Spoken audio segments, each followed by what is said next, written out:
पता चला कि मैं सपना हूं या सत्य? आप सत्य हैं देवी, सृष्टि का सबसे सुंदर सत्य। ब्रह्मा ने मुझे आपके विषय में बहुत सारी बातें बताई थीं,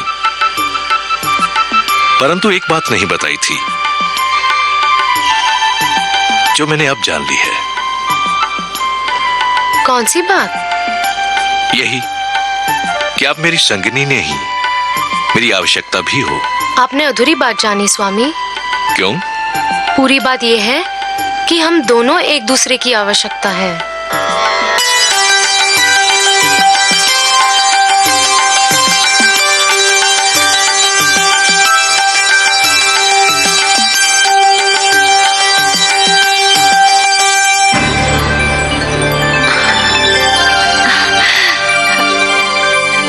धन्य है आप प्रभु, आज आपकी लीला का एक अनोखा रंग देखा है मैंने।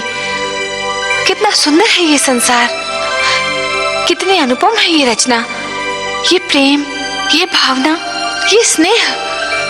मनु और शत्रुपा की भावनाओं में जो फूल सी सुगंध, मधु सी मिठास और कलियों की कोमलता का अनुभव किया, वैसी भावनाओं से तो हम देवलोक वाले भी वंचित हैं प्रभु। आपको अच्छा लगा महादेवी?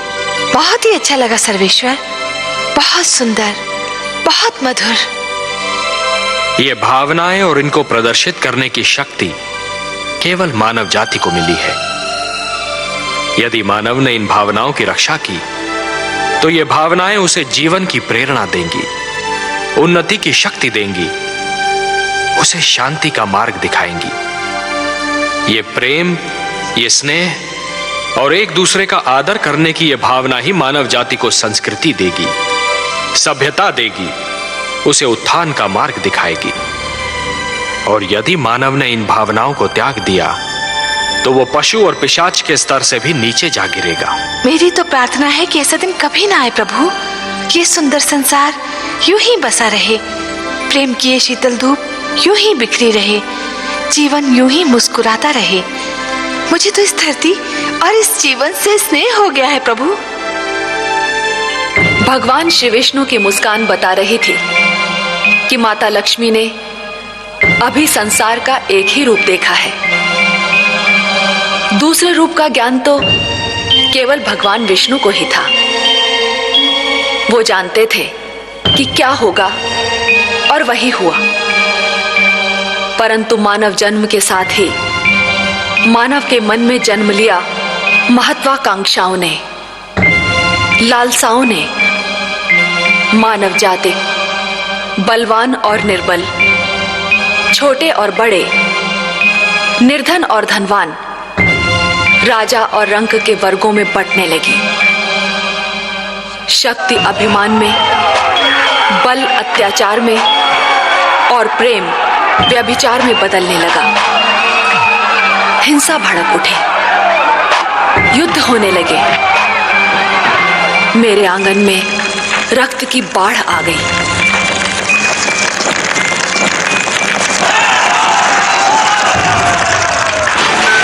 मैं घबरा गई। मैंने मानव को बार बार पुकारा, पर हाहाकार में उसने तो मेरी पुकार नहीं सुनी। परंतु मेरी ये पुकार देवलोक तक पहुंच गई।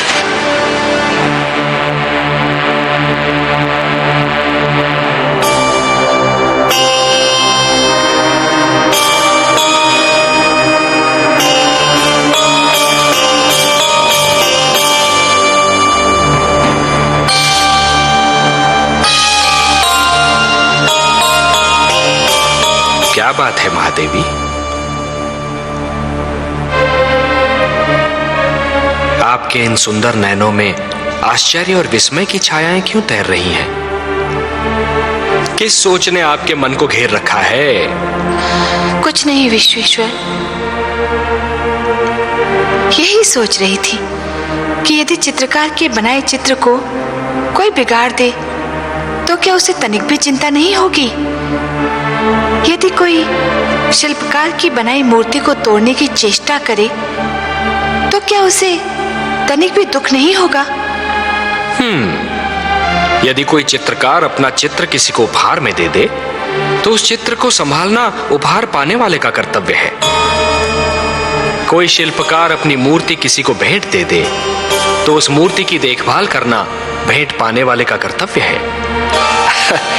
वैसे हम समझ गए कि आप पूछना क्या चाहती हैं। आप तो अंतर्यामी हैं। लगता है आप हमारी धरती पर घटने वाली घटनाओं से पीड़ित हो उठी हैं। हाँ पद्मनाभ, मैं बहुत दुखी हूँ। क्यों हो रहा है ये सब? क्यों मचा है ये हाहाकार? प्रेम बनाया था तो घृणा क्यों बनाई? जो हो रहा है हो सकता है वो वही हो जो स्वयं विधाता ने लिखा हो। और अपना लिखा तो स्वयं विधाता भी नहीं मिटा सकते ना। हे महादेवी, हो सकता है कि ये मानव की परीक्षा हो, उसके कर्मों की परीक्षा हो। पर ऐसा संसार और ऐसा मानव आपने बनाया ही क्यों नारायण, जो आपकी बनाई धरती पर अंधेरा फैला रहा है? तो आप क्या चाहती थीं कि हम केवल दिन बनाते और रात्रि न बनाते? फिर मानव को अंधेरे उजाले का अंतर कैसे जान पड़ता? विष न होता तो अमृत की महत्ता कैसे जानी जाती? पुष्प के साथ कांटे न होते तो पुष्प के सौंदर्य को कौन जान सकता? पतझड़ न आती तो वसंत ऋतु इतनी सुहानी कैसे लगती? हमने मानव को बनाया है देवी। मानव इतिहास को बनाने का कार्य हमने अपने हाथों में नहीं रखा, वो तो उसी पर छोड़ दिया है।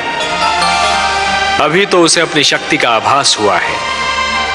इसी से उसे न्याय अन्याय, सत्य असत्य, धर्म अधर्म और पाप और पुण्य की जानकारी भी होगी। हमने बुद्धि दी है मानव को, विवेक दिया है उसे। और यदि मानव ने विवेक से कार्य नहीं किया तो? यदि धरती पर रात्रि इसी प्रकार दिन को निगलती रही तो? अंधकार प्रकाश को डसता रहा तो? तब क्या करेंगे आप? चिंता मत कीजिए देवी। यदि असत्य और अधर्म अपनी सीमा को पार कर गए, यदि धर्म की हानि होने लगी, तो हम स्वयं धरती पर जाएंगे। हम वचनबद्ध हैं। परित्राणाय साधूनाम विनाशाय च दुष्कृताम धर्म संस्थापनार्थाय संभवामि युगे युगे। अपनी लीला तो आप ही स्वयं जानते हैं पद्मनाभ। इस प्रकार आरंभ हुआ प्रकाश और अंधकार के युद्ध का इतिहास, असत्य पर सत्य की विजय का इतिहास, अन्याय पर न्याय की विजय की कथा। और इस कथा का पहला अध्याय था मनु और शत्रुपा का पुत्र महाराज उत्तानपाद, जो दिग्विजय करके अपनी राजधानी लौट रहा है।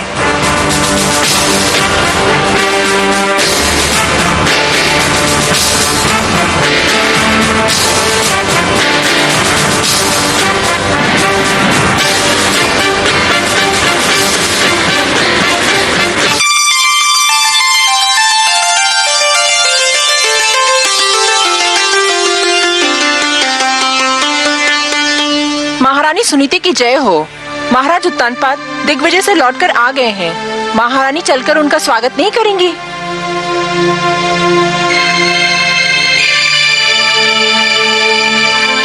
मैं वहां जाकर क्या करूंगी?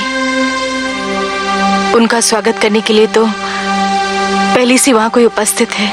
क्षमा करें महारानी, पर आप बड़ी रानी हैं, पट रानी हैं। महाराज के स्वागत का अधिकार तो आप ही को प्राप्त है। अपने स्वागत का अधिकार, देने न देने का अधिकार तो महाराज के हाथों में है। और महाराज ये अधिकार अब किसी और को दे चुके हैं।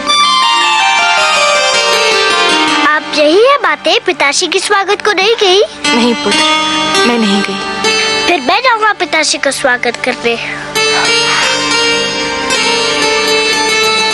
तुम भी ना जाओ पुत्र। क्यों बातें? मैं नहीं चाहती कि इतनी कम आयु में तुम पीड़ा और दुख जैसे शब्दों का अर्थ जान लो। तुम्हारे कोमल मन को तनिक भी ठेस लगी ना, तो मैं सहन नहीं कर पाऊंगी। मैं समझा नहीं माताश्री। अभी छोटे हो ना, बहुत सी बातें तुम्हें समझ नहीं आएंगी। पर माताश्री, मैं उनसे मिलने को व्याकुल हो रहा हूँ। इतने दिनों बाद तो लौटे हैं पिताश्री। जहाँ इतने दिन राह देखी है, थोड़ी देर और प्रतीक्षा नहीं कर सकते? वो यहीं आएंगे। एक बात पूछूं माते? अवश्य पूछो।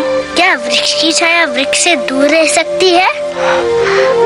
कदापि नहीं। तो फिर पुत्र अपने पिता से कैसे दूर रह सकता है? पिता के प्रेम पर पुत्र का जन्मसिद्ध अधिकार है।